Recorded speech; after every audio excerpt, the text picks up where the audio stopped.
My name is Arnie Marks, and I've been kicking around the mental health system for about 30 years or more now. And as a peer, which is, at that time we called them consumers of mental health care. So I've been a consumer of care and a provider of care for the last 20 or 25 years or so. And back then, I wrote a column about mental health that was published in local newspapers. We did a radio show trying to acquaint people with what was going on in the system. So I've been looking, listening, and talking about it for 30 years now. And in 30 years, there have been a lot of changes. But unfortunately, not much has changed. Back then, Florida was 48th out of 50 states in providing social services and mental health services. And now we're 49th. So I don't think that's progress, but unfortunately we keep doing the same things over and over again. We try to improve. We've made a lot of improvements. There was no such thing as the NIME users or other drop-in centers at that time. The mental health hospital at that time, or the state mental health hospital, was a shambles. It was a Florida State Hospital then, and we fought very hard to get it closed down and changed, and now the state hospital is a good facility, operating well, so those things are good. But unfortunately, we still have too much involvement in the criminal justice system. When people act out their illness, the first person they usually see is a policeman. And when they see a policeman, the first reaction is usually not a friendly one. And so too many people end up in jail instead of in treatment. And that's been going on. And that's been going on. That's a big part of the problem. And unfortunately, in my opinion, the primary reason why things have not gotten that much better is because not enough funding is provided for prevention and community care and after treatment. People are put into hospitals, taken out of hospitals, no place to go, no care plans provided. We're trying to do more of that now. We're just really getting into it. But it's taken a long time, too long. And the involvement with the police and the criminal justice system is a big bugaboo. A long time ago, when I was involved in my column and my radio show, I was asked to speak to a group of public defenders, people from the state prosecutors' offices, judges, talking about the system.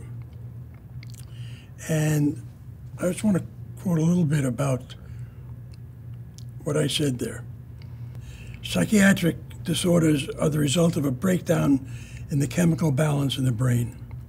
And when the brain is disturbed, it sends mixed signals to the body, and strange things begin to happen, including behavior that might be deemed antisocial and perhaps even illegal.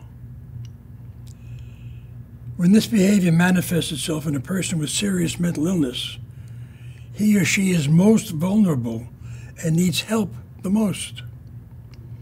This is not a time to isolate, to confine, and to hogtie a person.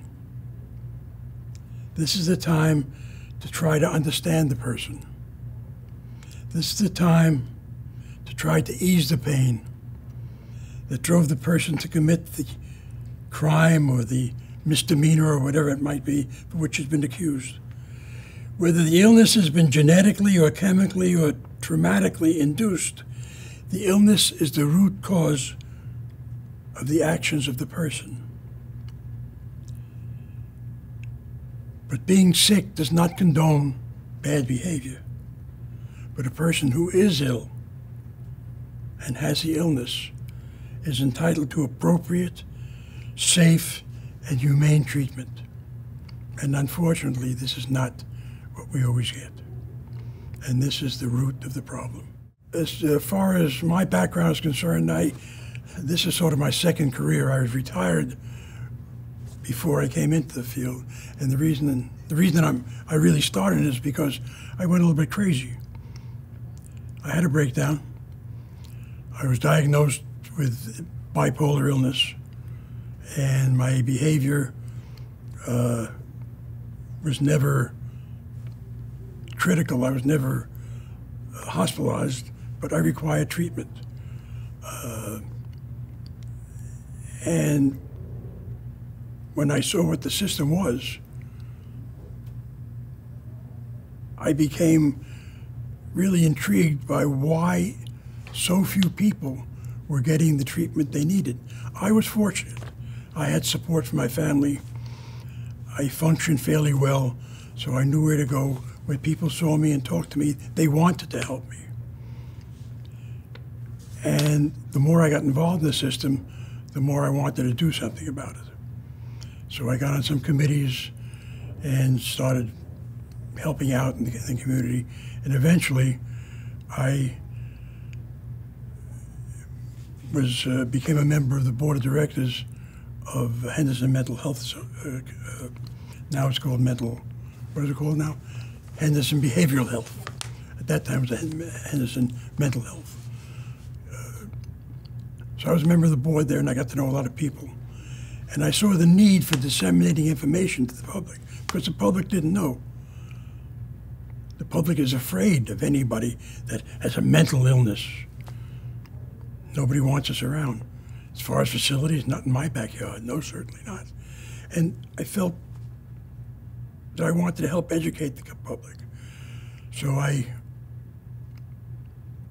put in a proposal and received some funding to do a radio show, which I did for about 4 or 5 years, where I brought people from the community, people who had the illness and were being treated and showing progress, and they talked about their experience. At that time, as I said, we had no drop-in centers. We were just starting at something called the Peer Center. And I got people from the Peer Center to come on and appear. I got doctors, I got providers, I got people from the criminal justice system on. Howard Finkelstein was very well known in the community as the public defender of Broward County. At that time, he was a very young man and just getting started, and he was one of my mentors, actually. And I was one of his mentors as well. And Judge Wren, she was, at that time, a very young attorney. She was on my show very often. So we had a lot of good discussion. We disseminated a lot of good information. Eventually, I started writing a column in a local newspaper as well. So I did all of these things, and I was around the mental health community and saw what was going on. And when I retired from that part of it, I saw a need for my type of person to be affiliated with the Mental Health Association. So I convinced Anita Godfrey, who was the director at that time, to find something for me to do. So I started work for about 10 hours a week, and eventually worked out 35 hours a week. And I mentored. We had a program then called Community Friends, because they said there was no place for people to go at that time. So we trained volunteers to go out and meet with people who had an illness and were pretty well confined to their homes, and they provided a venue for these people to get out into the community. And eventually, that program was replaced by places like this, like Nye Muses Arts Center. So now people come to us. We don't need the community friends anymore. So I got involved in support groups, mentoring, doing life skill classes, and as time went along, I passed those duties off to other people who work here now, and my hours went down from 35 to 25 to 20, and now I'm doing 15 hours a week at the age of 87 because I still want to keep my hand in, and I still want to be with people, and I still want to provide as much help as I can. The funding is still so lacking that case managers are practically non-existent, because unless you have a really, really, really deep, serious illness, there just aren't enough funds to do it. Now, lately, we've had this program starting where we have people going to the hospital, peers going to the hospital, and working with people coming out to help to develop a discharge plan and to give them entree to places like this and other services that can be provided. So that's a very good thing. But until the legislature reprioritizes and provides enough funding for what's needed, it's too little and too often too late. And nothing is going to change. We're going to try, and we do try, and we do try hard.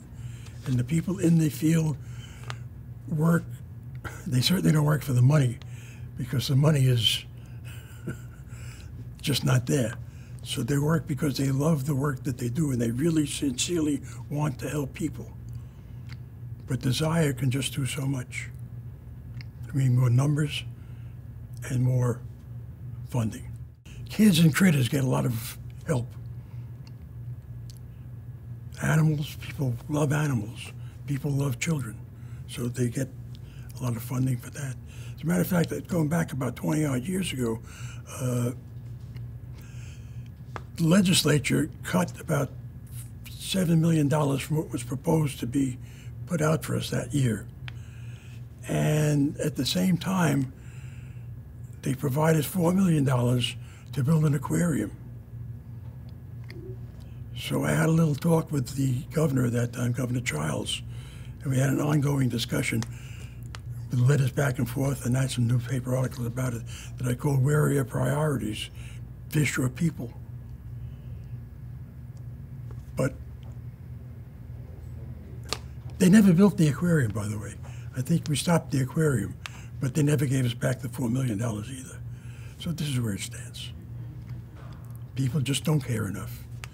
And what I call the great unwashed public, they're still afraid of people with mental illness. The only time you see anything is when someone who has a serious mental illness acts out his illness, and the police become involved. You read about it in the newspapers, you hear about it on television. That's the only time you hear about it. How many times you see television space being given to a place like the Nine Muses Art Center, or even to the Mental Health Association that does such wonderful work? Or how much publicity is given to the wonderful work being done by Henderson and other facilities in the area? You don't hear about it. All you hear about is the bad. Because as I said, mental illness is maybe a little bit sexy, but mental health is not. We continue to do everything we can. We lobby, we try, but I think we need the public behind us. That, unfortunately, is what we don't have.